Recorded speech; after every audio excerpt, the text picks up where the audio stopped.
හෙලා කොහොමද ඔයාලට ඔන්න අදත් අලුත් වීඩියෝ එකක් අරගෙන ආවා. අද අපි කතා කරන්න යන්නේ මානව ඉතිහාසයේ බිහි වූ අති විශිෂ්ටතම විද්‍යාත්මක ජයග්‍රහණය ගැනයි. ඒ තමයි ජාත්‍යන්තර අභ්‍යවකාශ මධ්‍යස්ථානයේ හෙවත් ISS. පසුගිය වසර 25කට අධික කාලයක් පෘථිවිය වටා කිලෝමීටර 400ක් පමණ ඉහළ අහසේ කැරකෙන මේ දැවැන්ත මානව නවාතැන දැන් අභ්‍යවකාශ ගවේෂණ ඉතිහාසයේ නව පිටුවකට මුල පුරමින් විශ්‍රාම යන සූදානම් වෙලා ඉන්නවා. නමුත් මේ විශ්‍රාම ගැනීම සුළුපටු එකක් නෙවෙයි. NASA ආයතනය තීරණය කරලා තියෙන්නේ 2031 වර්ෂයේදී මේ දැවැන්ත යානය පෘථිවි වායුගෝලයට ඇතුළු කර පැසිෆික් සාගරයට පතිත කරලා විනාශ කරලා දාන්නයි. ඇයි මේ වගේ මිලියන ගණනක් වටින ව්‍යාපෘතියක් මේ විදිහට අවසන් කරන්නේ? ඉතින් අද වීඩියෝ එකෙන් අපි මේ ගැන සම්පූර්ණ විස්තරය කතා කරමු. අපි මුලින්ම බලමු ISS කියලා කියන්නේ මොකක්ද කියලා. 1998 වර්ෂයේදී ආරම්භ වුණු මේ ව්‍යාපෘතිය ඇමරිකාව, රුසියාව, යුරෝපය, ජපානය සහ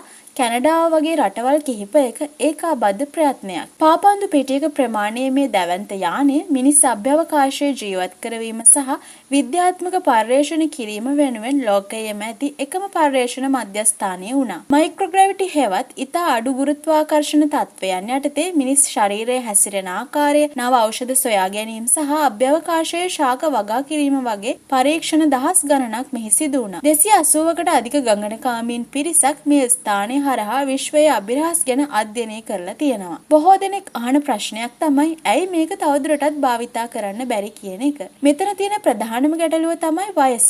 ISS වල මුල්ම මොඩියුලය අභ්‍යවකාශගත කළේ 1998 දී. අභ්‍යවකාශයේ පවතින අධික උෂ්ණත්ව වෙනස්කම්, විකිරණ සහ නිරන්තරයෙන් සිදුවන සුළු උල්කාපාත ගැටීම් නිසා මෙහි ලෝහමය ව්‍යුහය දිනෙන් දින දුර්වල වෙනවා. පසුගිය වසර කිහිපයේදී එහි වායු කාන්දුවීම් වගේ සිදුවීම් පවා වාර්තා වුණා. NASA ආයතනයට අනුව මෙම මධ්‍යස්ථානයේ දිගින් දිගටම පවත්වාගෙන යාම සඳහා යන නඩත්තු වියදම ඉතාමත් අධිකයි. ඒ වගේම දිනෙන් දින තාක්ෂණය දියුණු වන විට පැරණි තාක්ෂණයෙන් යුතු මෙවැනි මධ්‍යස්ථානයක් තවදුරටත් පවත්වාගෙන යාම ආර්ථික වශයෙන් ලාභදායී වෙන්නේ නැහැ. දැන් අපි කතා කරමු මේක කොහොමද අවසන් කරන්න කියලා. NASA ආයතනය තෝරගෙන තියෙන්නේ පාලිත පතිත කිරීම හෙවත් controlled re-entry ක්‍රමයයි. මේක කරන්නේ කොහොමද කිව්වොත් 2031 වෙන විට අභ්‍යවකාශ යානා කිහිපයක් භාවිතා කරලා ISS එකේ කක්ෂයේ ක්‍රමයෙන් පහළට ඇද ගන්නවා. අවසානයේදී ඒ පෘථිවි වායුගෝලයට ඇතුළු වෙද්දී ඇතිවන අධික ඝර්ෂණය නිසා එහි බොහෝ කොටස් ගිනිබත් වෙලා විනාශ වෙනවා. නමුත් මේක අහඹු දෙයක් නෙවෙයි. ඒ පෘථිවියේ ජනාවාස නොමැති දකුණු පැසිෆික් සාගරයේ ඉතාමත් හුදකලා ප්‍රදේශයකට වැටෙන පරිදි ගණනය කරලා තියෙන්නේ. මේ ස්ථානය හඳුන්වන්නේ පොයින්ට් නෙමෝ කියන නමින්. පොයින්ට් නෙමෝ කියලා කියන්නේ ලෝකයේ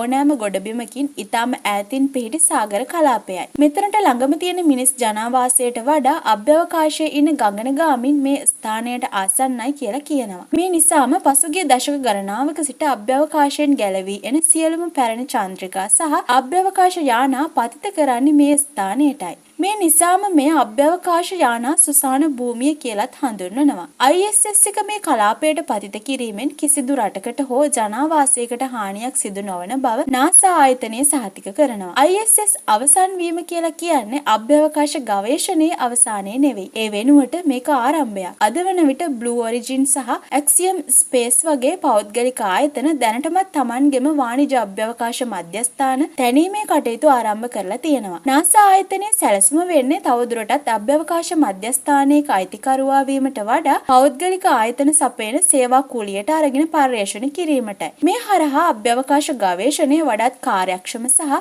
ලාභදායී වනු ඇත. මේ නව යුගයේ පෘථිවි කක්ෂයෙන් ඔබ්බට එනම් සඳ සහ අඟහරු වෙත මිනිසා රැගෙන යන ගමනට විශාල ශක්තියක් වේවි. අභ්‍යවකාශ මධ්‍යස්ථානයක් ලෙස ISS ලබා දුන් දායාදය මිල කළ නොහැකි. ඒ ලෝකයේ රටවල් එකිනෙකා සමග සහයෝගයෙන් කටයුතු කළ හැකි බවට හොඳම උදාහරණය වුණා. 2031 වසරේදී ISS එක වායුගෝලයේ ගිනිමත් වෙමින් සාගරයට ඇද වැටෙන විට ඒ ලෝක ඉතිහාසයේ පරිච්ඡේදයක අවසානයක් සනිටුහන් කරනු ඇති. නමුත් ඒ සමගම මිනිසා විශ්වය ජය ගැනීමේ නව වේගවත් යුගයකට පා තබනු ඇත. ඉතින් ඔයාට මේ ගැන මොකද්ද හිතෙන්නේ? ISS එක තවදුරටත් පවත්වාගෙන යා යුතුයි කියලා ඔයා හිතනවද? නැත්නම් පෞද්ගලික ආයතන වලට මේ වගකීම පැවරීම නිවැරදිද? එයාගේ අදහස් පහලින් කමෙන්ට් කරන්න. මේ වගේ විද්‍යාත්මක තොරතුරු දැනගන්න අපේ channel එක subscribe කරන්නත් අමතක කරන්න එපා. ඊළඟ වීඩියෝ එකෙන් හමු වෙමු.